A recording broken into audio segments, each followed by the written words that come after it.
दिसंबर 1958 में दो पायलट ने एक ऐसी ऐतिहासिक उड़ान भरी जो 64 दिन की थी। 64 दिन 22 घंटे और 19 मिनट तक दोनों पायलट ने प्लेन को उड़ाया था। पर इतने दिनों तक प्लेन को फ्यूल कैसे मिला? खाना पीना, रहना, सोना जैसे हजारों मुश्किलों का सामना उन्होंने कैसे किया? चलिए देखते हैं इस वीडियो में। दोस्तों, कहानी शुरू होती है लास वेगास सिटी से।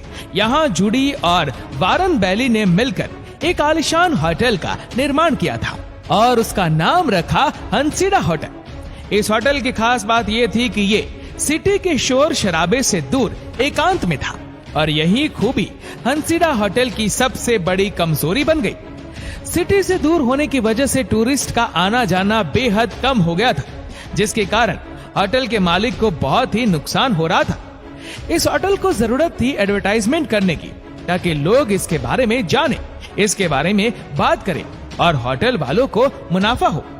किसी ने कहा पोस्टर छपवा दो, किसी ने कहा सेलिब्रिटी को बुलवा दो। टीम नाम के एक ऐसे शख्स ने होटल के मालिक को कहा कि हम हंसिडा होटल के नाम से एक प्लेन खरीदेंगे और एक ऐसा वर्ल्ड रिकॉर्ड बनाएंगे जो सिर्फ वेगास सिटी में ही नहीं बल्कि पूरी दुनिया में ये पॉपुलर हो जाएगा। टीम एक पायलट के साथ साथ अच्छा मैकेनिक भी था और उसने वर्ल्ड वॉर 2 में कई सारे प्लेन भी उड़ाए थे। हंसिडा होटल के मालिक को यह आइडिया बहुत ही पसंद आया और उसने टीम को इस काम को पूरा करने के लिए $1 लाख दिया। इससे 8 साल पहले ऑलरेडी एक रिकॉर्ड बन चुका था जो कि 46 दिन का था। इसलिए टीम को पॉपुलैरिटी तभी मिलती जब वो इस रिकॉर्ड को तोड़कर 46 दिन से अधिक समय तक उड़ान भरता। टीम ने एक पुराना प्लेन खरीदा और उसके मॉडिफिकेशन में लग गया, क्योंकि एक नॉर्मल प्लेन को इतने दिनों तक उड़ाया नहीं जाता। टीम पायलट के साथ साथ एक अच्छा मैकेनिक भी था, इसलिए उसके पास मॉडिफिकेशन की भी अच्छी समझ थी। उसने एक और मैकेनिक को हायर किया जिसने पिछले वर्ल्ड रिकॉर्ड के दौरान प्लेन को मॉडिफाई किया था। इसके बाद दोनों ही मॉडिफिकेशन में लग गए। एक नॉर्मल से प्लेन में फ्यूल कैपेसिटी होती है 56 गैलन, जो कि बहुत ही कम है। इसलिए एक एक्सटर्नल 95 गैलन का टैंक इंस्टॉल किया गया। दोस्तों, बड़े प्लेन के साथ साथ छोटे प्लेन में भी फ्यूल टैंक प्लेन के विंग्स में ही होता है और प्लेन अगर थोड़ा और छोटा हो तो विंग्स में उतनी ही जगह नहीं होती कि एक फ्यूल टैंक इंस्टॉल किया जा सके। इसीलिए ऐसे प्लेन में फ्यूल टैंक को निचले हिस्से में इंस्टॉल किया जाता है। यानी कि टीम के प्लेन में अब 2 फ्यूल टैंक था जिसमें लगभग 150 किलो गैलन फ्यूल इस्तेमाल हो सकता है। पर इतने फ्यूल में प्लेन 10 से 12 घंटे ही उड़ान भर सकता था। अब टीम ने प्लेन को रिफ्यूलिंग करने के लिए एक फ्यूल ट्रक खरीदा और ये प्लान बनाया कि ट्रक और प्लेन सेम स्पीड से ट्रेवल करेगा और एक पाइप की मदद से इलेक्ट्रिक मोटर के जरिए ट्रक के टैंक से फ्यूल को शक करके प्लेन के टैंक में भरा जाएगा और वह भी दिन में 2 बार। अब फ्यूल की समस्या यहाँ खत्म हो गई। अब प्लेन के इंटीरियर पार्ट को मॉडिफाई करना था ताकि वहाँ रहने, खाने पीने और सोने में भी कोई भी प्रॉब्लम ना हो। उन्होंने सभी इंटीरियर पार्ट्स को रिमूव कर दिया, साथ साथ को पायलट की सीट को भी हटा दिया। इसके अलावा प्लेन के इंजन को भी मॉडिफाई करना बहुत जरूरी था। दोस्तों, एक इंजन को लॉन्ग टाइम रन कराने के बाद सर्विसिंग करना बहुत जरूरी हो जाता है, जैसे कि समय समय पर हम अपने बाइक्स का कराते हैं। अगर लंबे समय तक इंजन का मेंटेनेंस नहीं किया गया तो इंजन में वेयर एंड टियर बढ़ जाएगा, जिससे इंजन फेल होने का खतरा भी बढ़ जाता है। एक इंजन को अच्छे से काम करने के लिए कम से कम समय पर इंजन ऑयल को चेंज करना बहुत जरूरी हो जाता है। पर इस प्लेन में सिर्फ एक ही इंजन था, यानी कि उन्हें इंजन ऑयल को चेंज भी करना था और वह भी बिना इंजन को बंद किए। इसके लिए उन्होंने फायरवॉल प्लम्बिंग इंस्टॉल किया। इस टेक्नोलॉजी की मदद से बिना इंजन को बंद किए ही ऑयल को फिल्टर किया जा सकता है और लंबे समय तक इंजन को ऑन रखा जा सकता है। अब प्लेन के फ्यूल, इंजन और रहने खाने पीने की व्यवस्था हो चुकी थी, पर कुछ फैसिलिटी अब भी बाकी थी, जिसमें नहाने के लिए बाथरूम और पेट खाली करने के लिए टॉयलेट। इस समस्या को दूर करने के लिए प्लेन के बाहर एक बालकनी बनाई गई, जहां पर वह खड़े होकर नहा सके और ट्रक से जरूरी सामान ऊपर लाया जा सके। और हाँ, सुबह सुबह वहां बैठकर पेट भी खाली किया जा सके।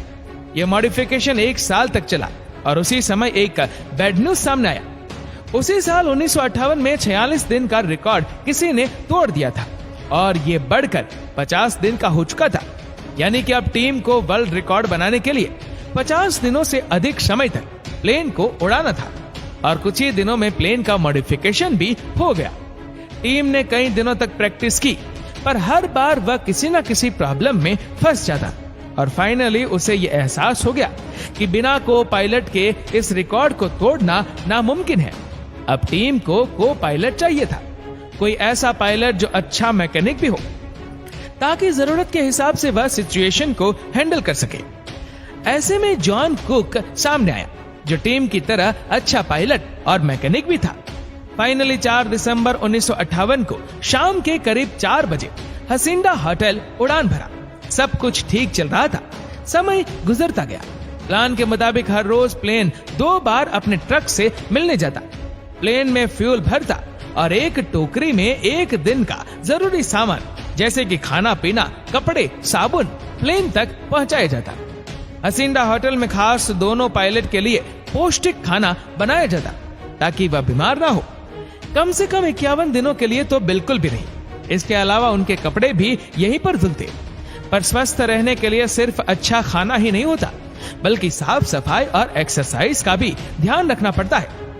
टीम और कुक प्लेन की बालकनी में ही नहाते, वह भी बोतल के पानी से, और इसके लिए भी टाइमिंग था, क्योंकि नहाने के लिए अधिक पानी चाहिए और अधिक पानी का वेट भी अधिक होगा, तो जाहिर सी बात है फ्यूल भी ज्यादा इस्तेमाल होगा। इसके अलावा दोनों पायलट को सभी तरह का शौचालय उसी बालकनी में करना पड़ता था। ऊपर से ये भी ध्यान देना पड़ता था कि वह ऐसे एरिया में करे जो सुनसान हो, ताकि किसी के घर में या किसी इंसान के ऊपर वो ना गिरे। इसके साथ साथ खुद को फिट रखना, रेगुलर एक्सरसाइज करना और सबसे जरूरी काम सोना था, वह भी प्लेन के तेज शोर में। हालांकि धीरे धीरे दोनों पायलट को इसकी आदत हो गई। प्लेन में ऑटो पायलट भी था, जिससे कि पायलट प्लेन को उड़ाते समय थोड़ी बहुत झपकियां भी ले सकते थे। धीरे धीरे दिन गुजरता गया, क्रिसमस आया, नया साल आया, फिर 39वें दिन में प्लेन का जनरेटर फेल हो गया। अब भी उन्हें रिकॉर्ड तोड़ने के लिए कम से कम 12 दिन तक उड़ान भरना था। टीम और कुक हार ना मानते हुए प्लेन को उड़ाते रहने का फैसला किया। पर क्या प्लेन का जनरेटर फेलियर के बाद इतने दिनों तक प्लेन को उड़ाया जा सकता है? दोस्तों, प्लेन का जनरेटर प्लेन में इलेक्ट्रिसिटी सप्लाई करता है, और अगर इलेक्ट्रिसिटी ना रहे तो कुछ नॉर्मल एक्टिविटीज जैसे कि फोन को चार्ज करना या प्लेन के बैटरी को चार्ज करना, ट्रक से फ्यूल को इलेक्ट्रिक मोटर के जरिए खींचना, इन सारे कामों को नहीं किया जा सकता। दोस्तों, बड़े कमर्शियल प्लेन में इलेक्ट्रिक सिस्टम डिफरेंट होता है।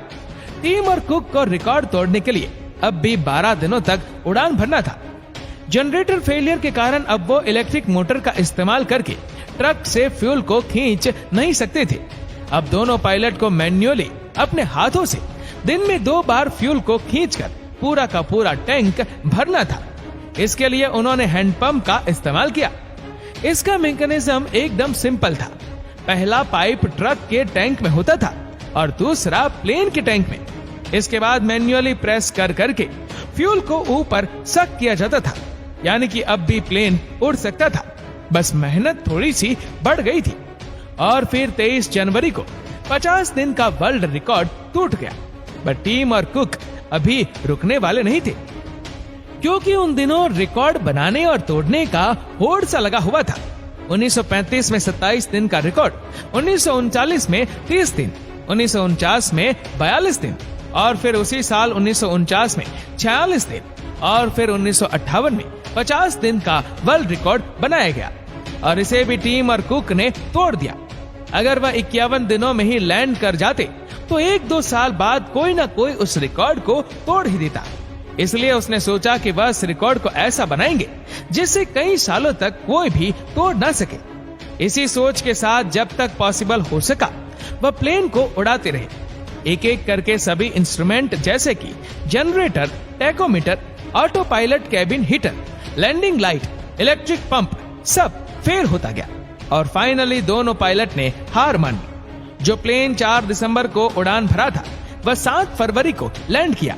पूरे 64 दिन 22 घंटे और 19 मिनट बाद ये एक ऐसा रिकॉर्ड बन गया जिसे आज तक कोई तोड़ नहीं पाया है। दोस्तों, हसींडा होटल दोबारा पॉपुलर तो नहीं हो पाया, पर हसींडा प्लेन पूरी दुनिया में अपनी छाप छोड़ गया। टिम और कुक ने यह बता दिया कि इंसान अगर चाहे तो कुछ भी कर सकता है।